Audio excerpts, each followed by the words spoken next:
親愛天父上帝，我哋多謝你，因為你愛我哋，並且賜下你嘅獨生愛子耶穌基督，替我哋承擔罪嘅刑罰，俾我哋有寶貴嘅救恩，使我哋得以從罪當中釋放出嚟，有永遠嘅生命。多謝你，主耶穌，你係我哋嘅導師，我哋係你嘅門徒，我哋唔單只要渴慕你嘅真理，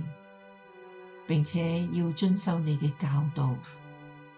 做一個真真正正嘅門徒。我哋亦因此可以得到自由，唔會再被罪捆綁。多謝你，耶穌，垂聽我哋嘅祈禱，禱告係奉你自己嘅寶